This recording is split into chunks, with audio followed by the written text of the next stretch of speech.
Snooping bid by KCR government. Telangana cop is being caught clicking pictures with documents of BJP.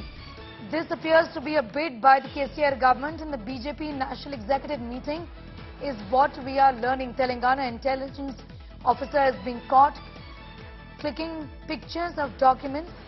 The officer handed over to police commissioner. A special branch Telangana State Intelligence was caught by BJP leaders. The inspector rank officer was sending photographs of papers kept on the table in the meeting hall. Papers are related to the previous meeting and the upcoming meetings were kept on the table. At that time, the meeting was not going on and there were no key leaders. BJP have handed over the officer to the local police. Rahul Srivastava continues to be with us for more on that. What papers were these, Rahul? Give us an idea of the significance of the papers, pictures of which were being taken by this officer. See, Sneha, I think political parties do have a tendency to blow things out of proportions. I will put that as a rider first. Why? This is an this is a conclave where there are hundreds of workers and participants in the meeting. There is no secret agenda here.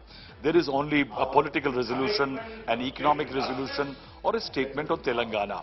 Now, this is also a poor reflection on the kind of intelligence our police agencies and police entities do. Because if you want to get the papers inside, you don't have to send an LIU chap to go inside taking pictures of the papers. I think that's a very ham way of doing it. Yes, there was an incident in which one special branch, which is basically the Telangana State Intelligence Unit man, ventured inside. The meeting was not on at that time. The papers were lying on the table.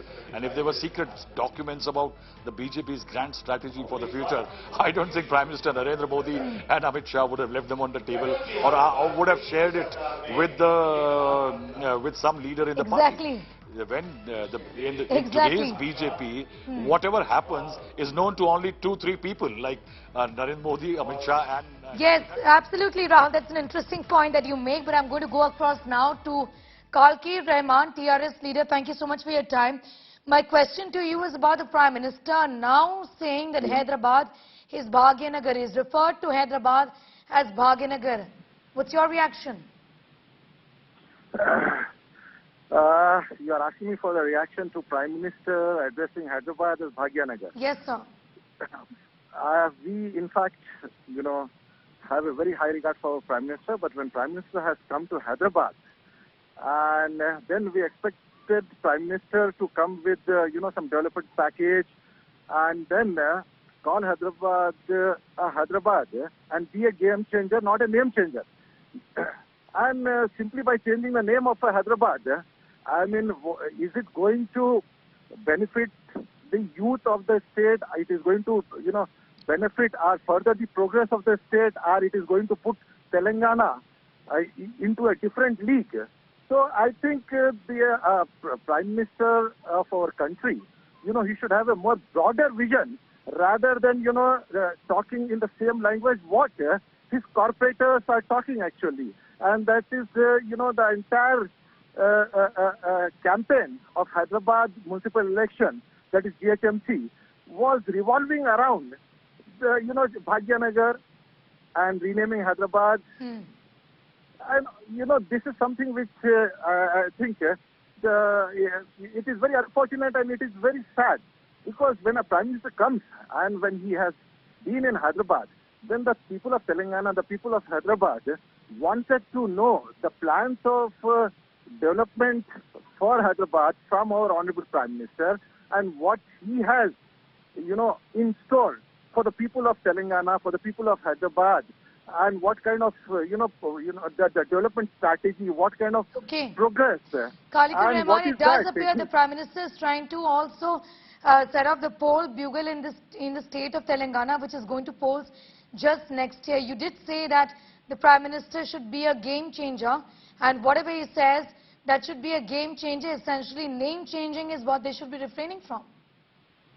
Yeah, absolutely. Because simply he has already changed the names of different cities in UP, and what benefit it has done to those cities. Actually, you tell me whether the status of those cities have changed. Because Telangana, in fact, because our government in this last 8 years has done exceedingly well, the tremendous amount of progress, the development, and in terms of the foreign investment, and in terms of the, irrigation projects, and in terms of providing employment to the people, in terms of taking care and implementing these schemes for our farmers. So I think on all fronts, our government has done exceedingly well.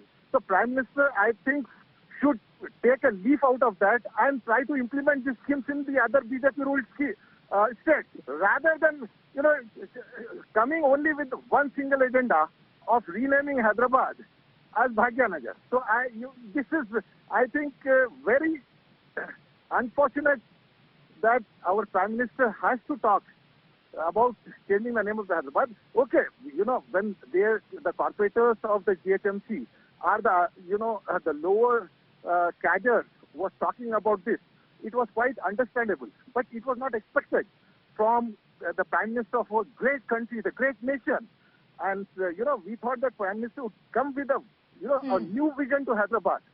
And probably, he would talk about changing not just only the game plan of the southern state, but of the entire nation. Okay. But it is very My last question to you is, before I let you go, Mr. Rahman, that the Prime Minister and the BJP have also spoken about dynasty once again in the state, saying that this is going to be the end of dynastic politics, obviously referring to the Chief Minister and, and to the first family really of Telangana, who are perceived to be as the ones really running the state.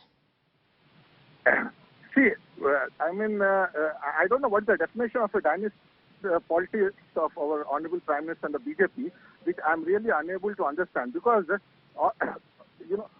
all the MLAs are democratically elected by the people of Telangana based on their performance. And it is not that, they have been imposed upon the people of Telangana, because whether it is K.T. Ramarao, this is not that the first election he fought, he has, won four elections consecutively. It is based on his performance and based on the kind of vision he has got. The people of his constituency has elected him. So if we are going to say that there is a dynasty politics existing in Telangana, I think this is, the narrative has to be changed by BJP. For the reason is, if you look at the BJP, the 11% of the MPs in Lok Sabha, belong to all the political influential families, the prominent political families. So what are you going to do that? Because, for example, Mr. Anurag Thakur, Mr. Kiran Rijiju, Mr. Dharmendra Pradhan, all these people, because the list is very long. So, and what happened in our neighboring state, Karnataka? Mr. Basavaraj Bommai is the son of... That's a question that the BJP also must be answering. For the moment, I'm thanking you, Kalikur Rahman, for joining us and sharing your views with us.